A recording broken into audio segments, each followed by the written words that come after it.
Hello guys, welcome back to TechDose, and in this video we will see the tabulation dynamic programming, how to think of writing the tabulation DP, and I will be showing you an example by using the top-down approach, and I will be taking 01 knapsack as an example.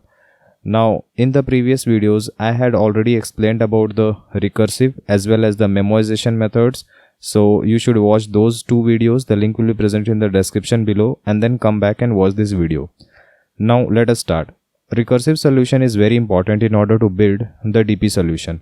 Recursive code can be converted into the DP code. So earlier in the previous video I had explained how you can apply just 2 lines to your recursive code in order to convert it to a memoized code, and this memoization method is also the DP approach. Okay, but the top down approach or the bottom up approach is far superior than the memoization method. But you can also apply either of them. Both are DP approaches.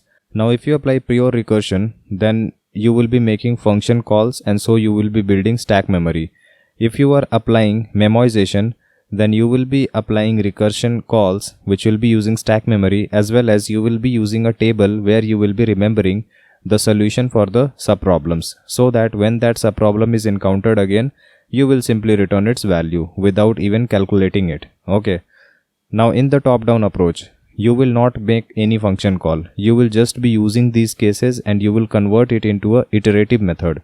And you will just be filling up the table, and the last cell will be giving up the result. Okay. So this is generally the case that the bottom right corner cell will be giving you the result. Let's see what is the result in this case. Now we build the DP table in order to remember the solutions for our subproblems, as I had explained for the memoization approach. Same goes for the top-down as well as for bottom-up approaches. Now, why tabulation DP is required? Now, as I had explained in the memoization approach, we will be using recursion. So, recursion will be using stack memory. So, if you are making a lot of function calls, then you may encounter stack overflow. So, the number of function calls as well as the stack memory will define how many function calls you can make. So, this is a limitation for memoization. Obviously, you will be taking table as an extra space in order to store the results for the subproblem. That is the same space you will be using in the tabulation DP approaches, but the only difference is this stack memory. And generally, the heap memory for a code is much larger than the stack memory. When you are reading a code, then you will be mentioned certain stack memory as well as certain heap memory. So the standard is that the stack memory will be around 1 MB.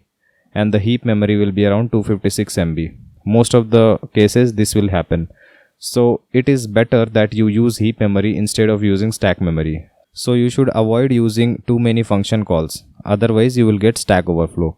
Now recursion takes more time than the iterative process, because for each of the recursion call you will have to maintain a recursion frame. Okay, so that will take more time. Now stack overflow can occur due to limited stack memory, as I had said. Now how to build the DP table? I will take the example of the 01 knapsack problem. First thing you need to do is you need to identify on how many states and on what states does your solution really depend. For a 01 knapsack problem, in order to calculate the maximum profit, there are only 2 states on which your maximum profit depends. That will be the capacity of the bag, because if you increase the capacity of the bag, then obviously your profit might increase. It will not decrease for sure.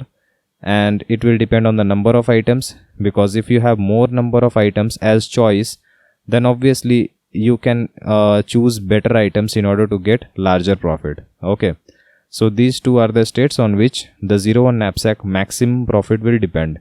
Now what will be the table size? In this tabular approach we will be building a 2D matrix, and here we are basically taking the weight of the knapsack, that is capacity of the knapsack, as well as the number of items. Let us assume that we are taking number of items in x-axis and the capacity of the bag on the y-axis. You can even take the space on x-axis and items on y-axis, it won't matter. But the way you think will decide which state to put on what axis. So if you do some problems and you solve some problems, then you will get a better understanding of what to take on what axis. It really doesn't matter. Okay. So in this case, what should be the size of the table? Now it will depend on what is the range of this W and this N. Let's check the range of this W. Now your capacity of the bag can range from 0 to W, So how many options are there? It will be from 0 to W. So you will be having W plus 1 options. Okay. And the number of items can be 0 to N. So it is again having N plus 1 options.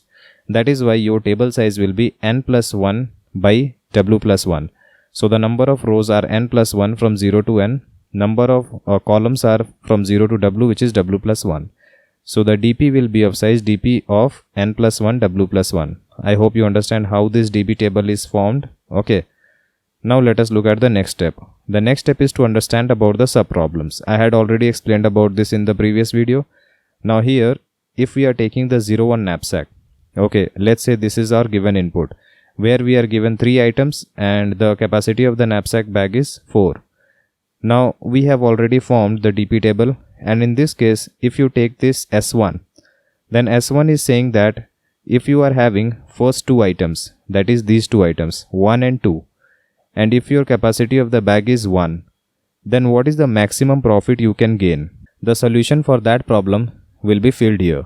So what will be the solution if you are having first 2 items of weight 1 and 2 and the capacity of the bag is equals to 1? So you can write it as weight is 1, 2, that is there are 2 items, profit will be 2 and 3, these are the corresponding profits, and your total capacity is equals to 1. Okay, this one. So what can be the maximum profit here? You will obviously be including this one and you will get profit equals to 2. So for S1, you will be filling profit equals to 2. This will be your maximum profit. Okay. Now if you look at this subproblem 2, then this is saying that if you are having the first 1 item and the capacity of the bag is 3, then your weight will be something like this. First 1 item is 1, associated profit will be 2, and the capacity of the bag is 3, this one. So what will be the maximum profit? Since you have only one option and this weight is less than the available capacity, therefore you will include it and the maximum profit will come out to be 2. So in this case as well, profit will be 2. So this is a subproblem. Subproblems are basically the smaller problems of your entire problem. Here the given problem is that if you are having 3 items, these 3 items with associated profits, and if the capacity of the bag is 4, so number of items is 3, this one, and the capacity of the bag is 4. So what will be your maximum profit? This S3 will be your maximum profit. So this S3 is nothing but your entire problem. Now once you know the solution, that is maximum profit for all the subproblems, then you can use them in order to find the solution for this problem. Okay. So dynamic programming says that we need to break down our given problem into subproblems, and we will solve these subproblems and use its solution in order to form the solution for the bigger problem. Okay. So this is dynamic programming. Now once you know about the subproblems in this case, let us quickly see the decision diagram. In this case, if we are at the ith element, then if the ith element is having weight greater than the current capacity of the bag, which is W, then you will obviously be skipping that item. You will not be including it. And if the current item weight is less than equals to the available capacity of the bag, then you can have 2 options. You can either include the current item or you can exclude the current item. So you will be taking the maximum of these 2 available options, whichever is giving you the maximum profit. You will take that and you will save it as our answer. Okay. Now this is the recursive code which I had shown in the previous video. So in this case, our inputs were the weight array, profit array, and this is our current capacity of the knapsack, and this is the current element to be processed, which is the nth element. So our base case was, if the capacity of the bag is 0, then we won't be able to accommodate any more item, and so our current profit will be 0. Otherwise, if we are having no items, then obviously we cannot take anything into the bag, and so our profit will be 0. Okay, this was our base case. Now in this case, this is according to the choice diagram. If the current weight, the current element is n, this is for nth weight. Okay, so if the nth element is having weight greater than the capacity of the bag, then what we were doing, we were not taking it, we were just skipping that item. So if we skip that item, then we will move on to the next item, and we were processing from right to left. So if we are at the nth item, we will go to n-1 items. Okay, so if we go to this n-1th item, then we will be making a call to n-1. Our weight profit arrays will be the same, and since we have not included the item, our capacity will still remain the same. And if our current weight is actually less than equals to our capacity, then we can either exclude it or we can include it. If we are excluding it, then we will make a call to the previous problem, and if we are including the current item, then we will add the profit of this current item, which is the nth item, and then we will make a call to the previous item, and the available capacity in the bag will obviously decrease with the weight of the current item because we have included that item, and we will move on to the previous item. So this was the recursive code which I had shown. Now once you have thought about this recursive code, then you can easily convert it into the top-down approach. In this case, what is the base case here? So this is the base case. If you are having no items, then our profit will be 0. Otherwise, if the capacity is full, that is, we have no capacity in the bag, then profit will be 0. Let us now look at the tabulation DP approach and how to convert the recursive code into our tabulation DP. So I will take the same problem. Here we will be given the weight array as well as the corresponding profits. So we are having 3 items, item 0, item 1 and item 2. And the weight of the knapsack, that is its capacity, will be equals to 4. Now as I had already explained, I will be taking a table which will be of size +1 in terms of rows and columns, because in this case if you see, I will be taking items in rows and weight in columns. So the items may be 0 or it may be maximum 3. So it will range from 0 to n, and similarly the columns will also range from 0 to w. Therefore there will be n+1 rows and w+1 columns. This I had already explained. So this will be our table. And now once we take the table, we will have to fill up all these cells, and whatever comes in this last cell will be our answer. So this I had already explained. Now in order to iterate through all the cells, we will be taking 2 loops. Okay, the first loop will be for row and the second loop will be for column. Now let us see how to convert the recursive code into our tabulation DP. Let us first see the base case. In the base case, if the capacity of the bag is 0, otherwise you are having no items, then your profit will be 0. So how do we write it? Now in this case, it is only possible for this 0th row and for this 0th column, because for the 0th row you are having 0 number of items. So if you are not having any item, then obviously your profit will be 0. It doesn't depend how much your bag capacity really is. And if your bag capacity is 0, then it doesn't depend on how many items you have, your profit will be 0. So the first row and first column will be 0. So we will be filling all these values with 0. So let me just fill it. And how do we write the condition here? We will be writing if I equals to 0 or j equals to 0. If this is true, then simply we will be filling dp at I, j will be equals to 0. Okay, I hope you are understanding this. This is the base case. Now what about the other cases? So we had 2 other cases according to the choice diagram. This is if the current weight of the item is greater than the capacity of the bag. If that is true, then we will be skipping the item entirely. So if we are processing the nth item and the weight of the nth item is greater than the capacity of the bag, then we will be skipping this item and we will move to n-1th item. So in this case, you can see that this is n-1th item. Your weight and profit arrays will still be the same, and your capacity will remain the same because we are not including it. So how do we represent this case in case of iterative approach? Since we are using iterative approach, this first loop was for rows. This will be indicating the items, and this second one is for the columns, which will be indicating the weight. So we can write it as else if, because if this is not the base case, then we will be checking for the second case. Weight at, that is the current item. What is the current item? This first loop was for items. So we will be checking weight at I-1. Why I-1? Because the weight array is starting from 0. But our DP table at 0 is indicating that we are having no items. But there is no such case in our weight array. Weight at 0 will indicate the weight of the first item. So it is always I-1. Okay.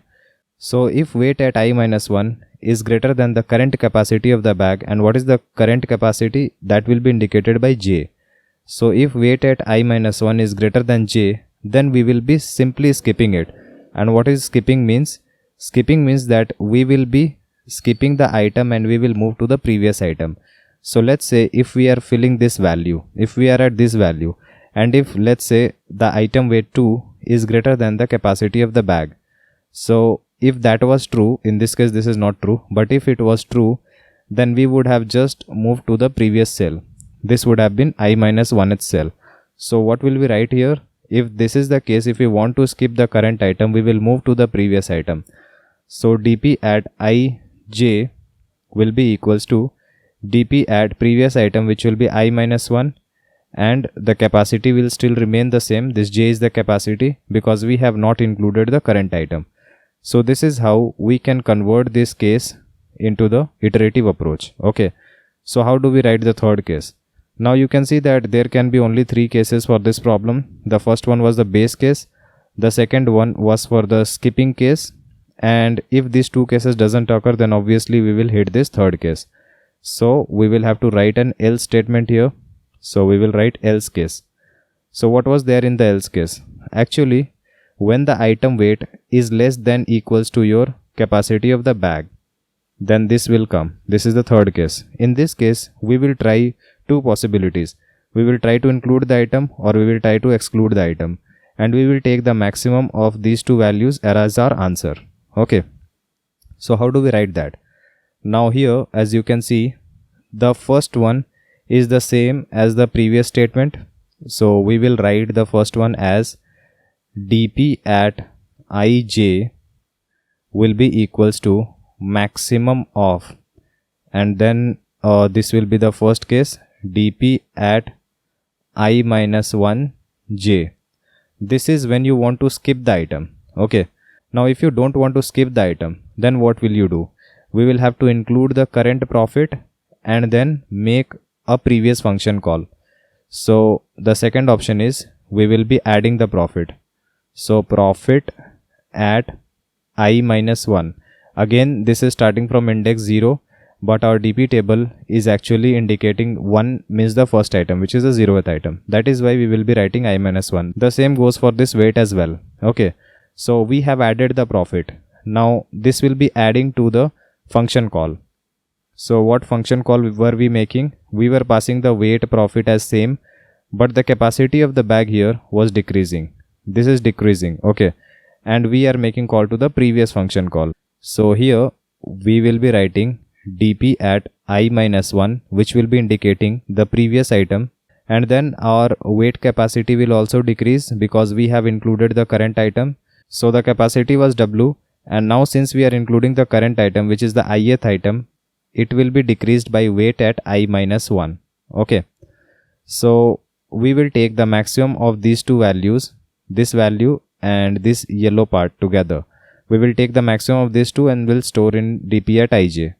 Now this is how we will fill the entire dp table, and whatever comes at this last part will indicate if we have 3 items, and if our knapsack capacity is 4, then what will be the maximum profit. Okay, so I hope you understood how do we fill the table. Now what will be the time complexity? It will be equals to order of n into w, which is the table size, because we are parsing the entire table only once. So I hope you understood the basics about the tabulation DP. If you have any doubt, then feel free to comment below and I'll try to help you as soon as possible. Like and share our video and subscribe to our channel in order to watch more of these programming videos. See you in our next video. Thank you.